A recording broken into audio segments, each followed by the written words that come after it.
pretty well. We had a number of pseudosciences that what we do is we each choose a pseudoscience and then we argue why we think it's the worst of all time. And if you're familiar with pseudoscience in general, you know that a lot of them have really high body counts and a lot of really depressing things about them. And we will not be discounting the harm that certain pseudosciences do to the general population, but just so you're aware, this will be a mostly lighthearted affair. And I have encouraged each of our panelists to choose appropriately. So we will be looking for the most ridiculous pseudosciences, the ones that make us laugh the most, while we remember in the back of our heads that there are some that are quite awful and depressing. So last year, I should say that my name is Rebecca Watson. I run the website Skepchic. Thank you. Thank you. Also, things are about to get sexy in here because I'm just wearing a t-shirt. It's just really hot up here. So sorry. Skepchic, if you're not aware, is a website focused on science and critical thinking, skepticism, if you will. And last year, I opened by giving you an example of pseudoscience, and the example I chose was rhombology, which was Jackie Stallone, Sylvester Stallone's mother, who has decided that she can tell people's fortunes by looking at their butts.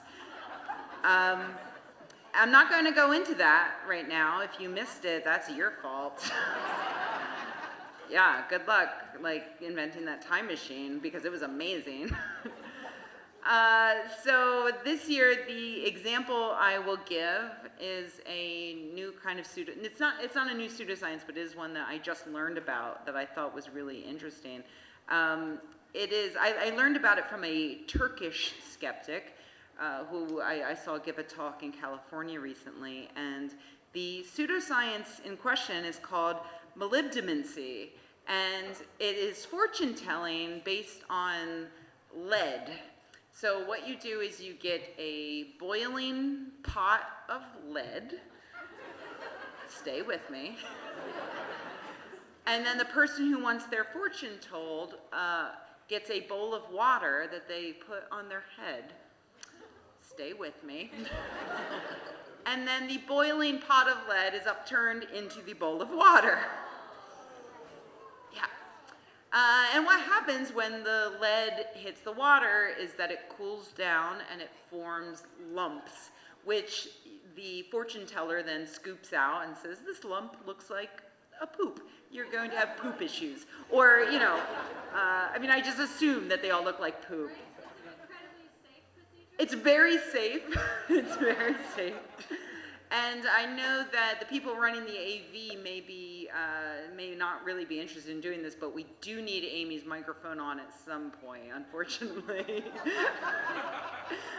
Not necessarily now, but I thought I would mention it just in case. She is very loud, though, just in case.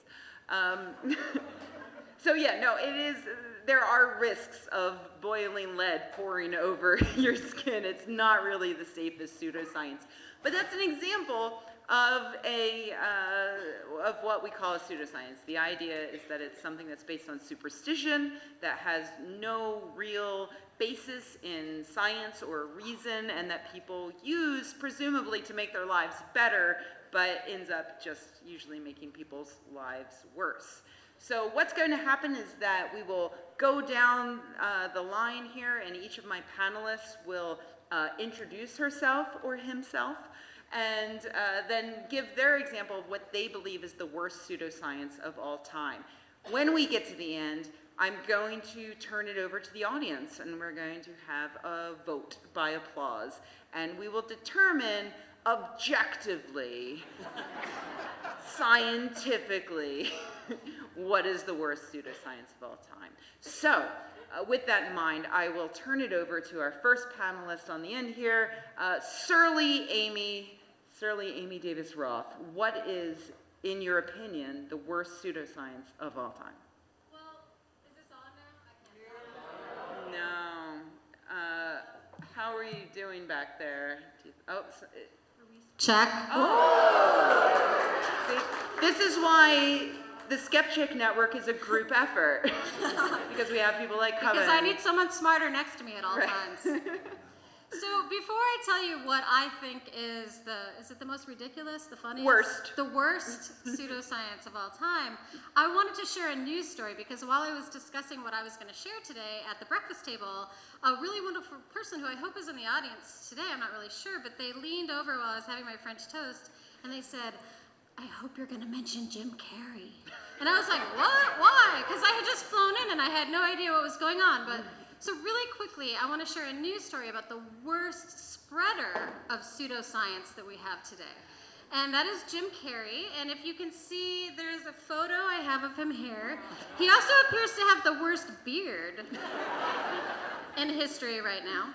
But he apparently went on a Twitter rant on Wednesday where he basically spread a lot of misinformation about childhood vaccine schedules. It's been like a pet project of his ever since he was sleeping with the wonderful woman, what's her name? Jenny McCarthy. Jenny McCarthy, yeah.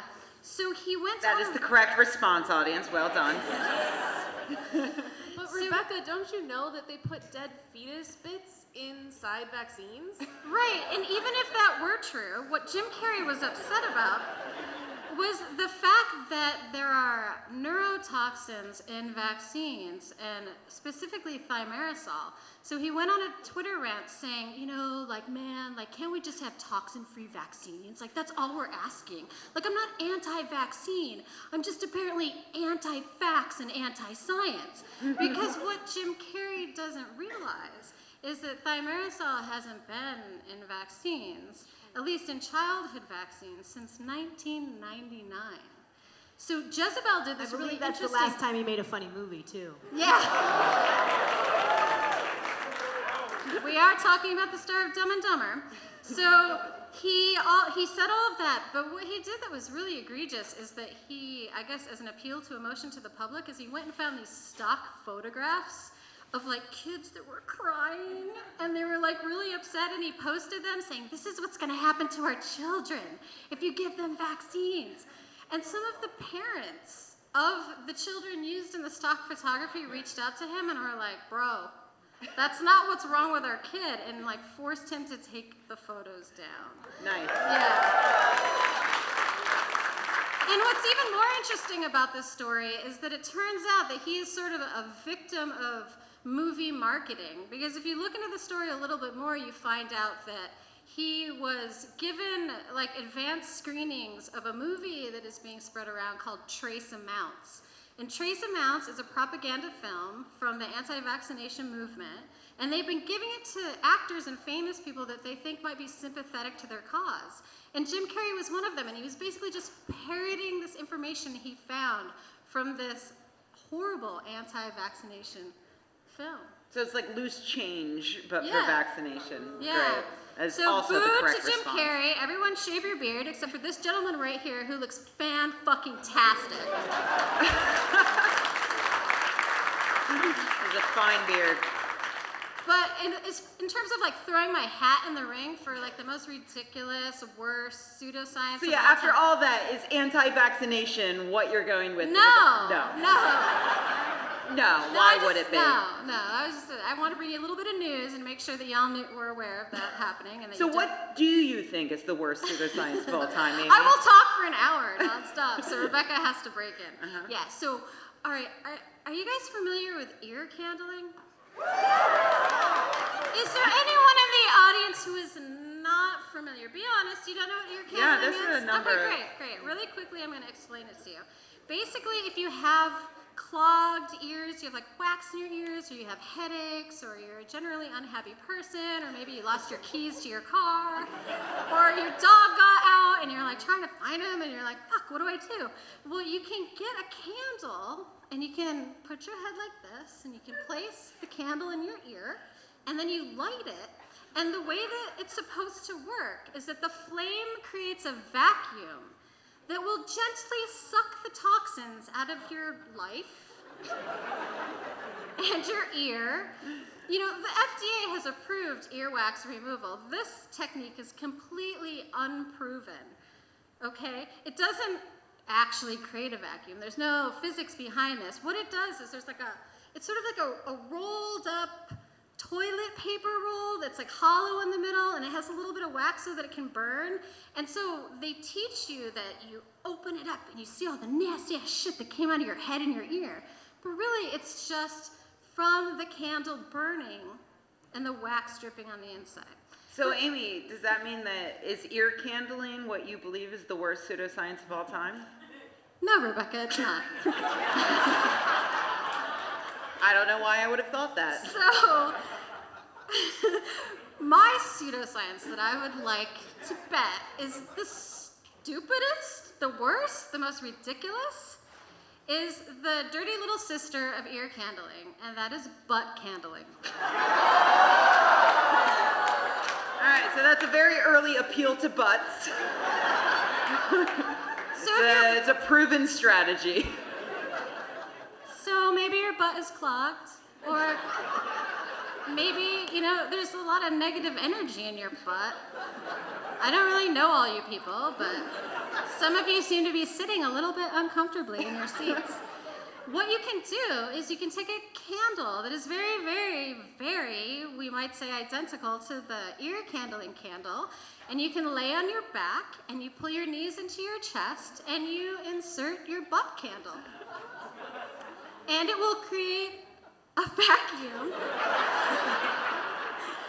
And it will remove constipation, poop, anything else that might... Butt wax? Butt wax.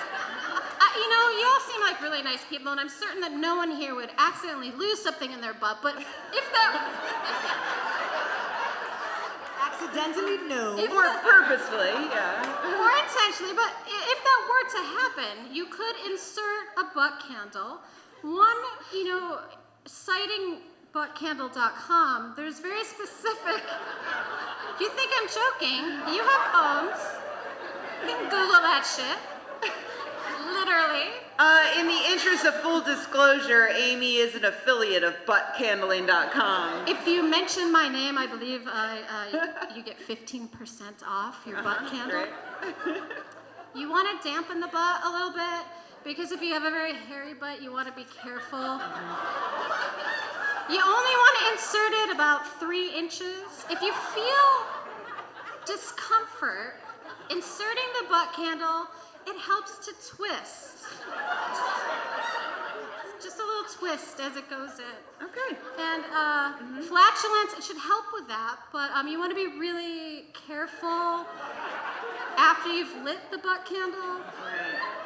Well, you know, only a certain small percentage of the population has farts capable of setting things on fire. You know, but if you have a friend like that, they could sit across from you and they could light your butt candle. Right. So it could be a group, you know, kind of get together. Okay. Great. So, Buttcandling.com. So Amy, thank you so much for starting us off on the right level with butt candling.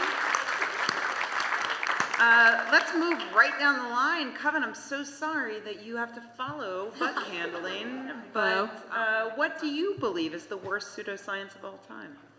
Well, I'm going to create my own pseudoscience based off of a somewhat unscientific, supposed scientific study, but you got to lead with a butt reference, so I'm going to lead with a balls reference. I hope there are not children who are not ready to hear about balls.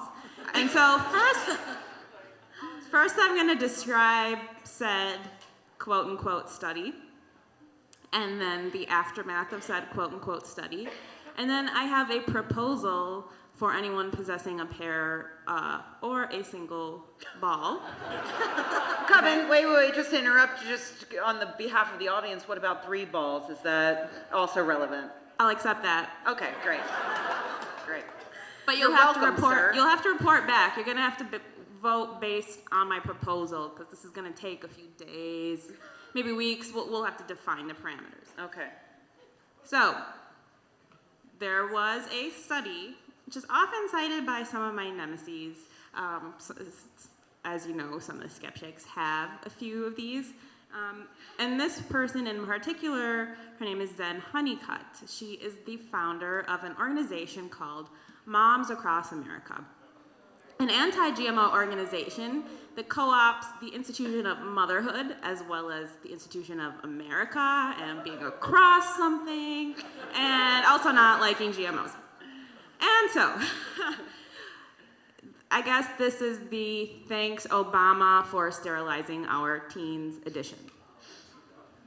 Yes, and so there's this tweet that Zen Honeycutt, if you're curious, it's at Zen Honeycutt, tweeted this January, at Barack Obama, teen pregnancies are at an all-time low because our people are being sterilized by glyphosate in our food and water.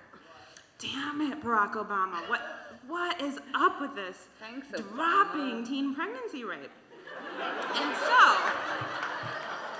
the study that I can only assume she's referring to, because when we talk in person, it doesn't end up well, and when we talk on the internet, she doesn't respond. The study in an online journal by the name of Entropy was an in vitro rat study that actually didn't at all conclude that glyphosate causes infertility. So the results showed that, quote unquote, acute Roundup exposure at low doses, 36 parts per million, for 30 minutes induces oxidative stress and activates, and I'm reading here if I look like I'm reading, activates multiple stress response pathways leading to Sertoli cell death and pre-pubertal rat testes, end quote. And Sertoli cells are kind of pre-sperm cells. But the study wasn't done on actual rats. Like I said, it was an in vitro study and in culture, so it was pretty much like taking cells out of the rat balls and like dousing them with glyphosate, and it killed the cells. And so this doesn't really tell us that glyphosate contributes to infertility. Although Zen actually applies this to women, so I don't know the mechanism by which she says this, and also all of the moms across all of America say this, and so here's my proposal. I mean, okay, this is even generous, because the food we eat maybe contains trace amounts of glyphosate, and it has to get into our bodies and into our testicles and somehow cause infertility. So we're not gonna do that. If anyone wants to go buy Roundup, and I'm not advocating this, if you go sterile, it's not my fault. Let's just do it, let's do a nightly dip. Like, a nightly dip, a dish, Roundup. Let's just make up a concentration, because that's how pseudoscience works. So let's make it 10% Roundup, 80% water, and then 10% maybe something else. You could do a control solution as well, and let's do it every night for 5 minutes. Just dip. You know, you could watch like QVC or whatever you want, and dip. Just dip it in a dish. Just to make it well controlled. Let's make the dish glass across the board, right? 5 minutes a night for 10 days, and then as for the fertility, I'm not sure how we're gonna test that scientifically. I didn't check ahead of time, so you might have to actually go to a clinic and get a sperm count done. Ideally, you'll also do a sperm count beforehand. This is quite a lot to ask of you, but if you agree, go for it. And that's the pseudoscience I made up right now. All right. Thank you so much, Kevin. In my notes, that's teen sterilization / nut dipping. Nut dipping. Okay, so next up is Jamie. Jamie, another skeptic writer. What do you think is the worst pseudoscience of all time? All right, so in my opinion, the worst pseudoscience of all time is something called the doctrine of signatures. And it's this concept where foods that look like a body part cure problems in that body part. So, for example, we'll get to bananas. Tomatoes cure your heart, because apparently tomatoes look like a heart. I don't know. I'm sorry. Can we just... I am not a doctor, but I have seen a tomato. So, No. Now that you mention it. I am currently on the website celestialhealing.net, and according to them, a tomato has 4 chambers and is red in color, and also the heart is red and has 4 chambers. QED, I stand corrected. Continue. Grapes cure your lungs. I'm sorry. Alveoli. I'm actually. Several people, including Melanie, are saying that that makes sense. Alveoli. Melanie, how does that make sense? Alveoli. Yeah. I'm starting to actually. Am I supposed to convince you? What else? Well, so walnuts cure I mean, if I were to say grapes were like something, I would say testicles. I don't know what kind of menu. We're gonna get to testicles. Not there yet. I'm So- telling you, Adam, tomatoes. But you kind of get how it's going. Walnuts cure your brain. Celery cures your bones. Bananas. I'm sorry, what's a banana? What is a banana? I don't know what you're all thinking, but apparently bananas cure depression because they look like a smiley face. Oh, that is not where I thought that was going. But you have to eat it holding it so that it looks like it's smiling.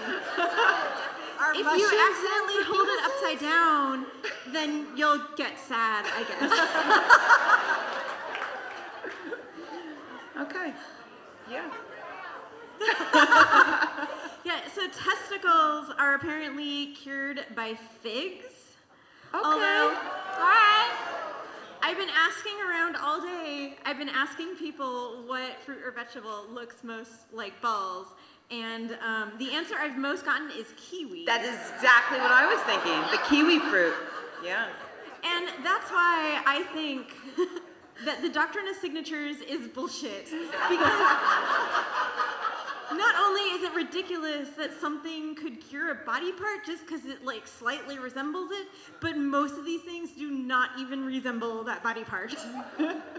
And you know, if you've ever eaten a fig, you've probably eaten bugs, because figs are well known for, like, every fig you've ever eaten has probably had, I think they're wasps. Is Bug Girl in here anywhere? Oh, she's gone to bed already. I grow figs, and that's accurate. They have more Yeah. bugs in them than any other fruit. Yeah, so I mean, maybe what I'm saying is that they should cure STDs, I assume. But I'd also like to point out that this is exactly how we do any type of scientific research on Skepchic. We simply walk around and ask people what their balls look like.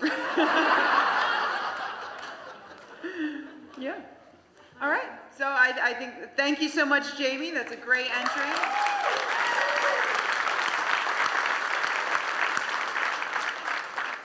So let's move right on down the line to Louise Belcher, AKA Olivia. So I want to introduce you all to a very important concept that's probably killing you all right now. Maybe cancer, maybe just spontaneous death. It doesn't really matter. It's called electrosmog. Electrosmog is everywhere. I'm dying right now because of this microphone. Wi-Fi in particular is a big problem. Electrosmog is basically the idea that anything that has a magnetic, an electric, or an electromagnetic field is interacting with your body, and you are coming into resonance with those waves, and then your body determines that that wave is a foreign thing and reacts against it and decomposes in some fashion and will make you very, very ill. There are a couple ways to fight off electrosmog. You can become Amish. Another possibility is just to never use the internet, because Wi-Fi is in fact the worst example. But also, if you have magic crystals, you can just put them around your computer and it will give off waves at the exact resonance of your computer nasty waves and cancel them out. Because that's how computers Cubic work. zirconia, would that work? Or? I think amber is not crystal, but you know, Amber works? amber's a big I already thing. buy that for my baby.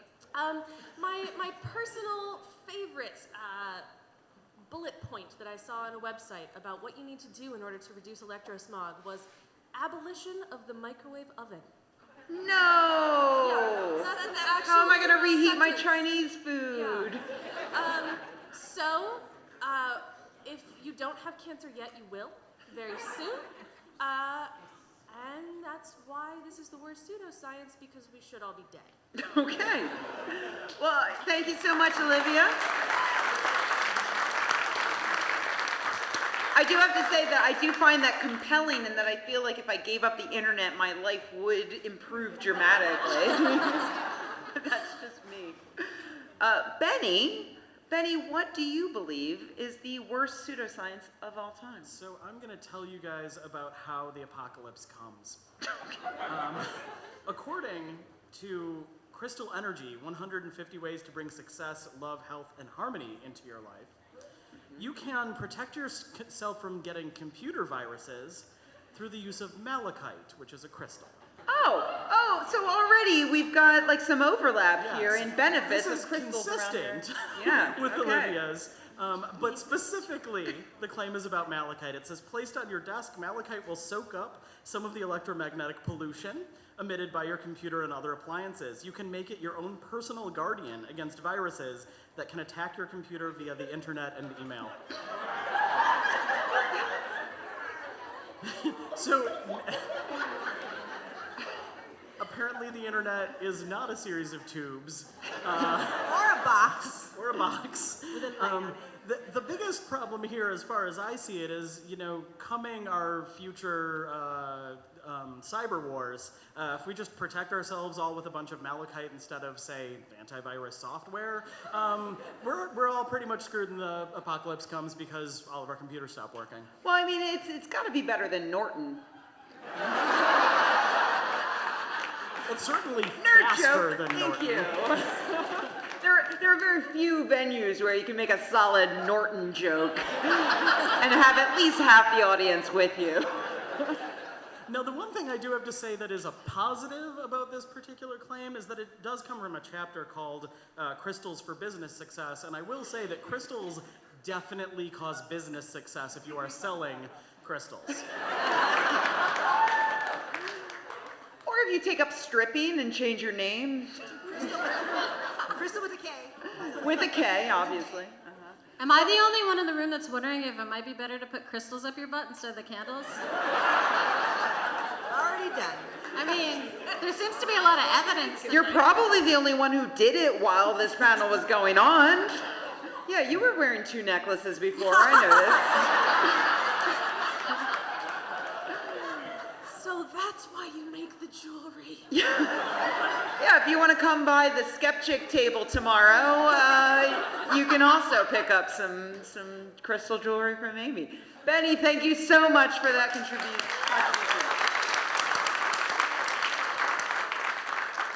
So next up is one of my favorite contributors and the person who is responsible for most of the science panels you will see this weekend at Convergence. It's Melanie.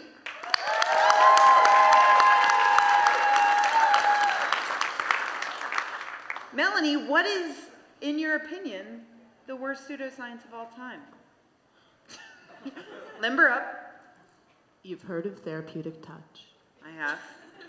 The audience might not have, though. Hands? A few people haven't. Really? All right, let's do this.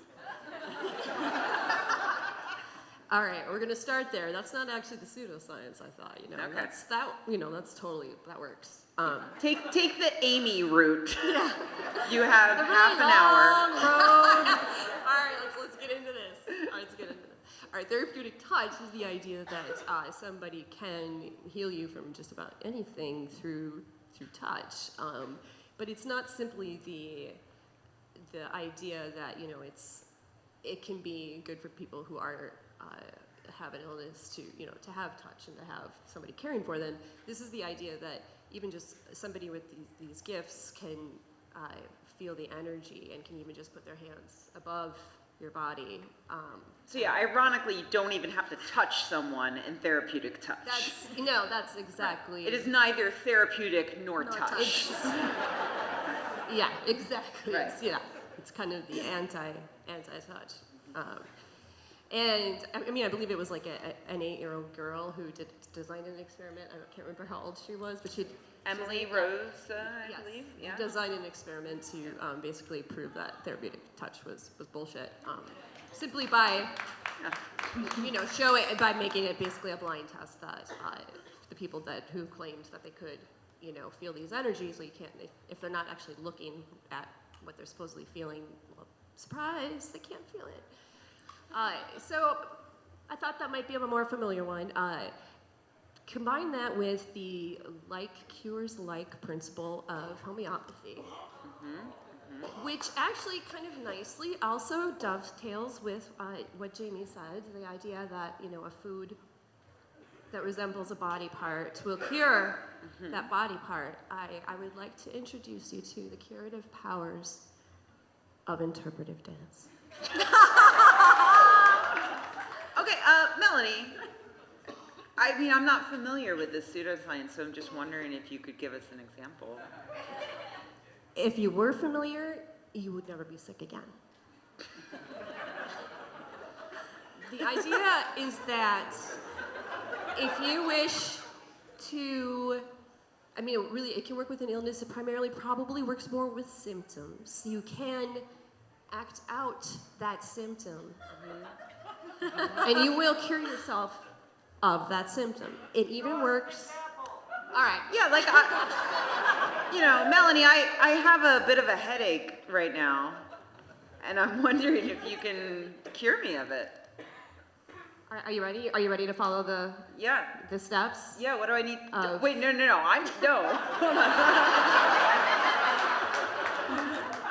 I'm pretty sure as the practitioner, you need to do the steps, right? I think you misunderstood me. This really only works if you're acting out the symptom that you have. And well, let's just say that you have a headache. I don't have a headache. Go on. All right, let's jump to the money cure. All right. Broken bones. Oh. Yeah. Yeah. All right. You want to cure a broken bone? You act out the broken.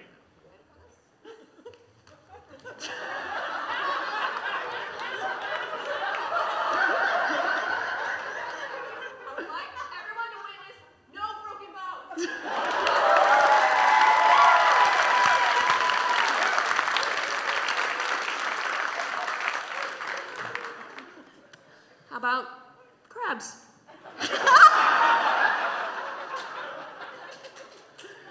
How about crabs, Melanie? How about them? How about crabs? Wait a minute. Did I just... It only cures it if you have them. So, never mind. Look, Melanie, we're playing to win here, and I feel like the audience demands to see the cure for crabs.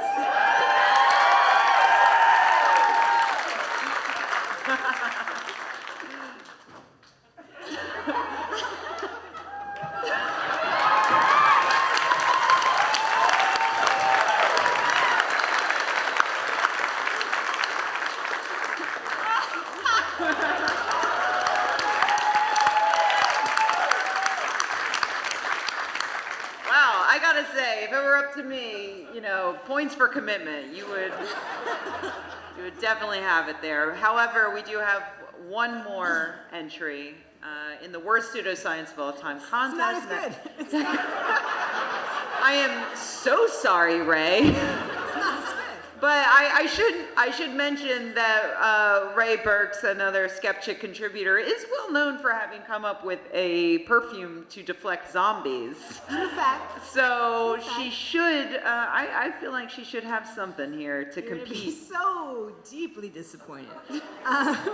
What do you got, Ray? What's the So- worst pseudoscience of all time? Well, the rest of the panel really went all out, so I feel like mine's kind of mundane. But has anyone heard of the Tommy Copper compression sleeves or seen the commercials?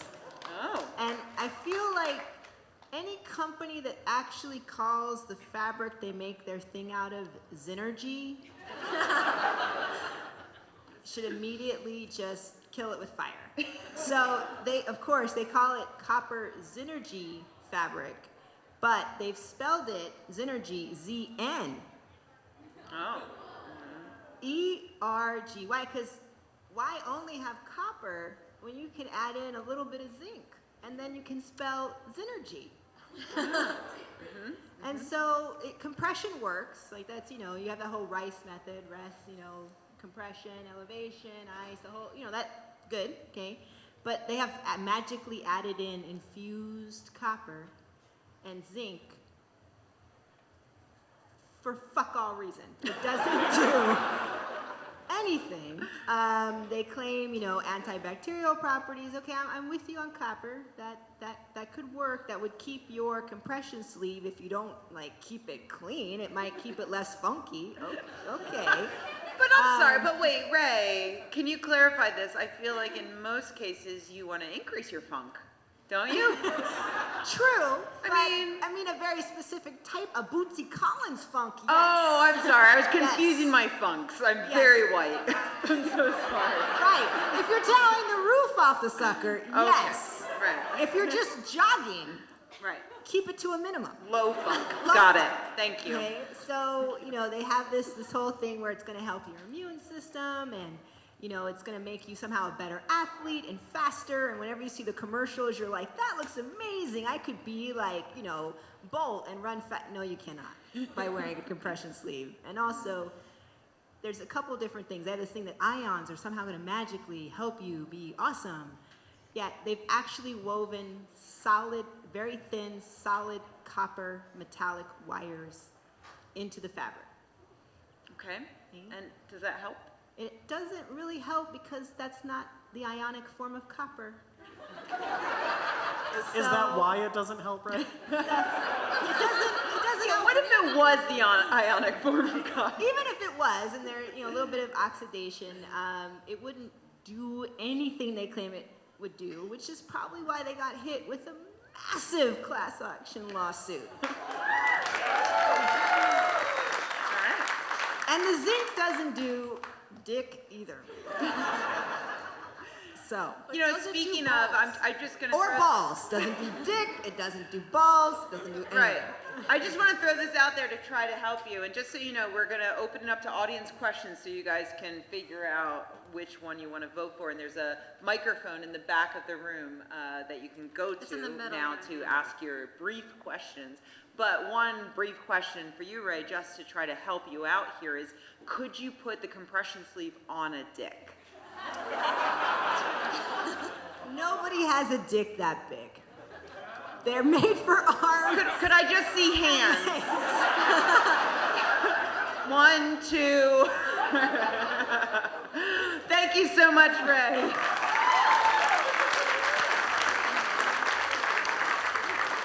So, before we go to the audience vote, I am going to give the audience a chance to ask a few probing questions, if you will.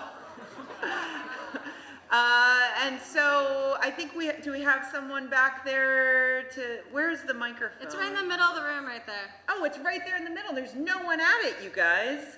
We need you to ask questions in order, so. Go up to the microphone. We need you at the microphone, unfortunately, because there are people who are too lazy to get down here and they're watching in their hotel rooms at the moment. So we need it on the microphone. So, yes, sir, what is your question? Yeah, could you generate electricity by, say, punching lemons with the Zenergy? Could you, and make sure you guys get right up on that microphone because it's a bit, but he's asking if you could generate energy by punching lemons? Well, yeah, I mean, with the copper and zinc wire, all Well, you need is the electrolyte. Not because the lemons look like testicles. I was confused. Okay, so Ray? Just to clarify, lemons cure breasts. Oh! Wait. Oh, I'm sorry. Thank you for speaking up from the itty bitty titty committee. They literally did not take the opportunity to use a melons gym. Yeah. Well, I'm sorry, I have to follow up on this. Do they cure the existence of breasts? Great Because question. that was really expensive. But maybe more convenient than saran wrap. Ray, would punching lemons help Zenergy? well, I'll take it one step further and say, okay, what if we actually, use a Tommy Copper sleeve and you put lemons inside and you just juiced it to see if maybe, that would work. Right? And so I think that would help, but it would do fuck all. But you would have a nice lemonade. You would have a At the lemonade end. that would be pulp free because it would be strained through the very expensive sleeve. But you know what they say, when pseudoscience gives you lemons, make lemonade. By putting it in a sleeve. Funky, funky lemonade. Okay, next question. On the same infomercial network that they've got the Tommy Copper sleeve on, I saw just the other day, I don't remember what it was called, it was like the magic curve or something like that, and you put it over your joint and it lights up and then it makes your joint pain go away because Oh, I'm sorry, could we just define joint?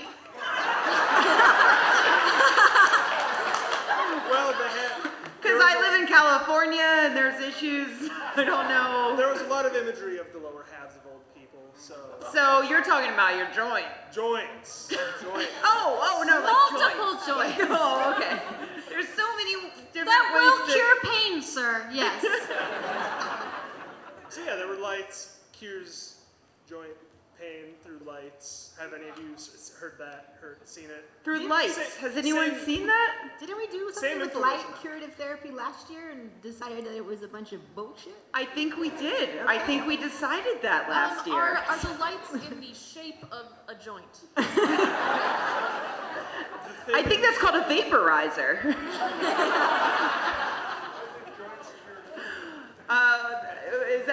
Does that answer your question? Definitively, yes. Okay, thank you. Thank you so much. Yes, hello. Hello. So I have a question that kind of combines Amy's and Jamie's. My question is, Jamie, what would be the fruit that defines the anus? Because we've gone for the balls, we've gone for the, Yes. we've gone for the boobs. Yeah.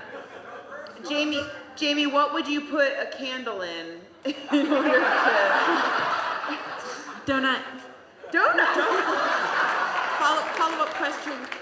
Right. Would we put a candle in it? I mean, I feel like you should see a doctor. But okay. Unless it's an old-fashioned. I mean, I think those are little... Right. Oh, or Okay. like an apricot? Yeah, you know the way that it doesn't have to be apricots a totally fruit look though, like right? butts, you guys. It's obviously a donut. It's like the obvious answer for the anus food. Okay. It's a You spend a donut. lot of time thinking about anus food. No, I'm actually serious. Hina. So I'm gonna ask more questions of Jamie, sorry. No, it's fine. We're all wondering it. Which of the veritable myriad of phallic-shaped vegetables is the one for the penis? Yeah, because we know it's not banana. That's obviously a smile. Cucumber. What is it? It's the very obvious Yes. one. Cucumber. Cucumber. Do pickles count? Pickles are cucumbers, aren't they? Aren't pickles just pickled cucumbers? Yeah. Yes. Yeah, so But what about zucchinis or Those sure, will whatever. also... eggplant? If you're Anything vaguely phallic shaped will cure your penis of all your penis problems. And Unless it's in glyphosate, then It you will- have other issues. And all of those fruits will also fit in your butt. What are the chances it must be God's will?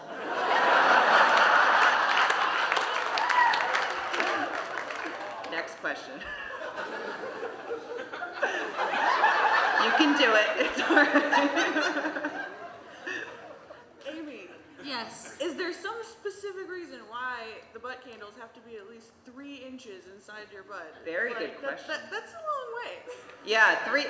That is my thought exactly. I started doing this, and I'm like, it's like, that's a long way. That's like 5 inches. When you're talking, well, you know, my boyfriend's happy. Like, what's 5 inches or what's 3 inches? It's like this, right? Yeah.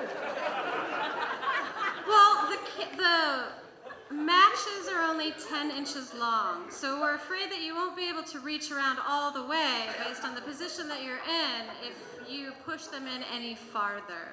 Oh, so you're. So it's very logistical because you want to be able to burn the candle down right up to the butt without it going all the way into the butt. No matter what you do, though, you don't want to burn the candle at both ends. What if you put it in less?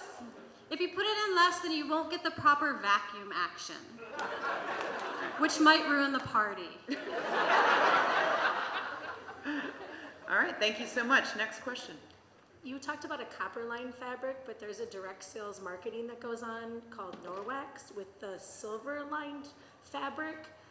Does that have any science behind it? Because you're not supposed to wash it, even though you use it to clean everything in your home. Oh, I've never Based heard of on the this. silver lining in the fabric.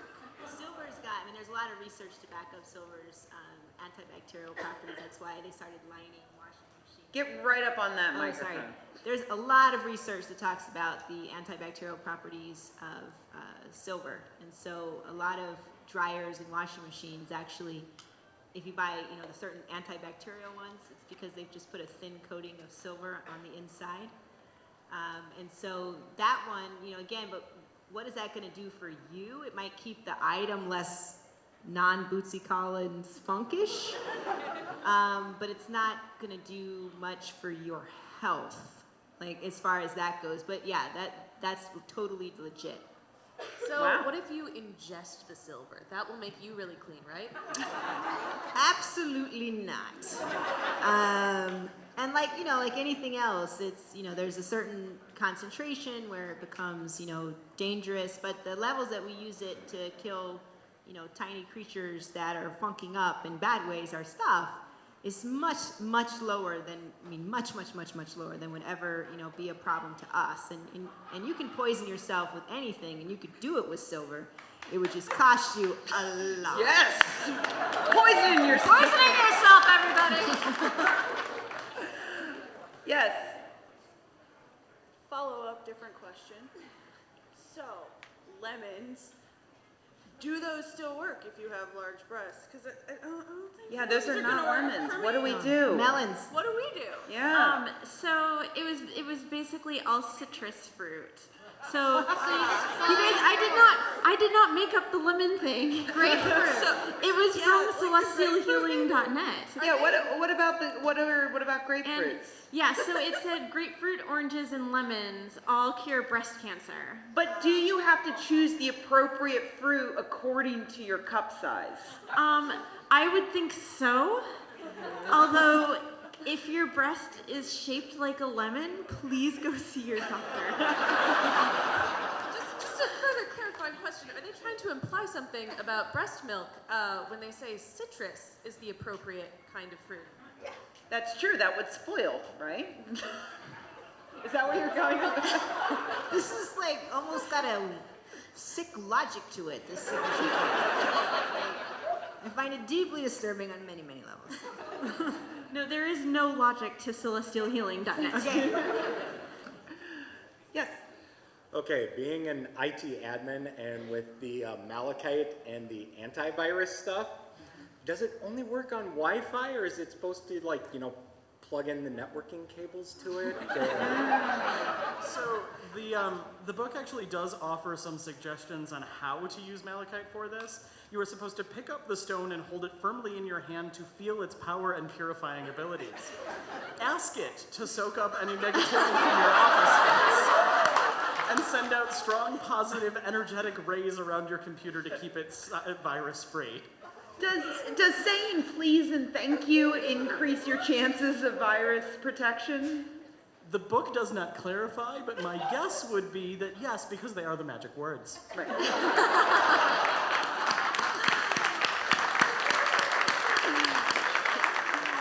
Yes. Okay, so I have a question about the crystals, not exactly the malachite.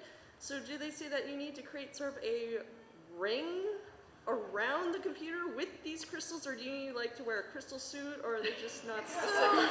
Crystal suit! I like the idea of a ring though, and that it would be like a demonic ceremony to summon. So there's a number of options, depending on just how paranoid you are.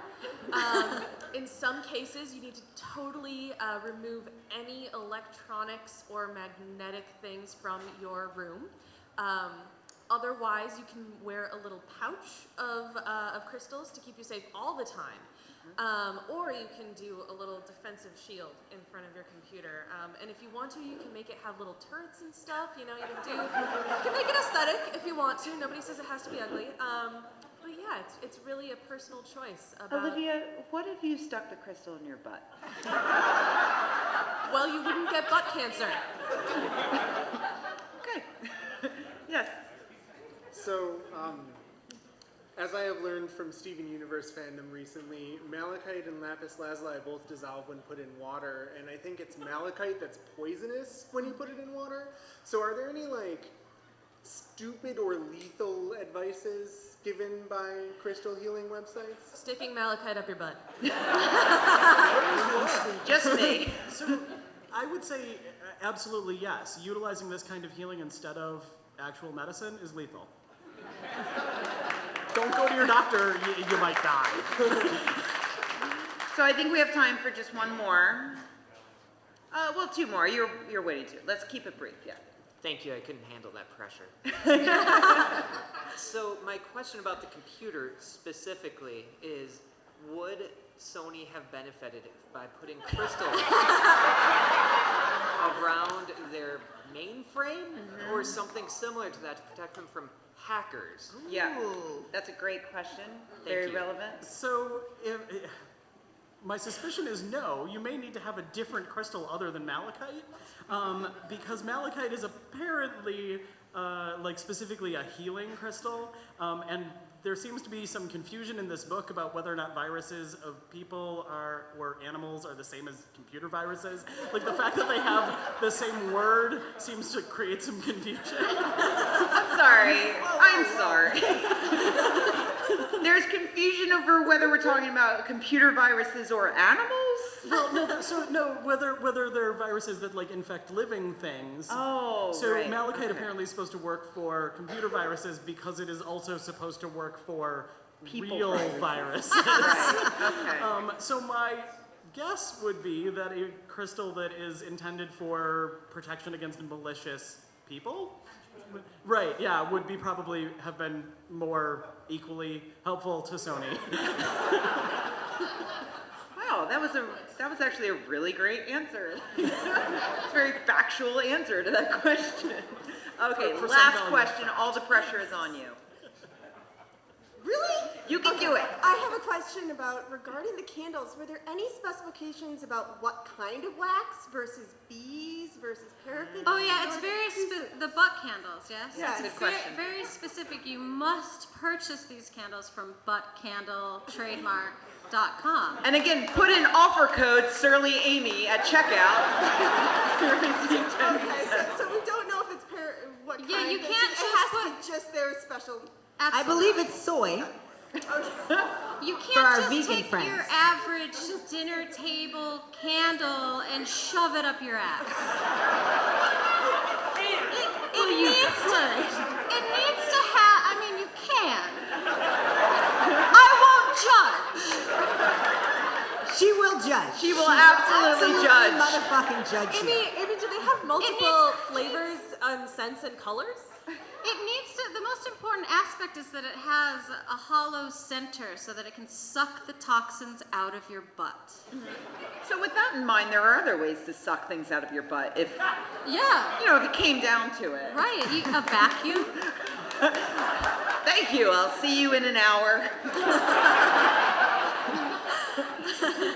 Great, okay, so thank you so much for those great questions, audience members, and with that, we are going to take a vote. So I'll just go down the line, I'll say what the pseudoscience is, and if you believe that it's the worst pseudoscience of the panel, then I would like you to applaud. So let's start with butt candling.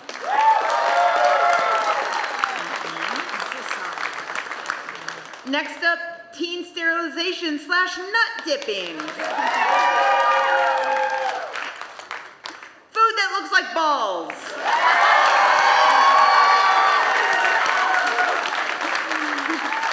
Electrosmog. Malachite and computer viruses. Interpretive dance.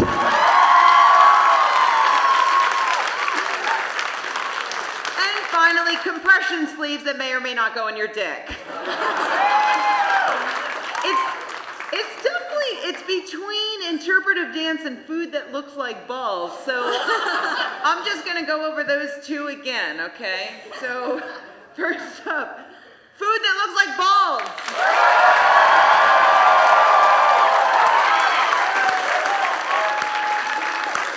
And Melanie, do what you need to do to increase the applause here, but interpretive dance.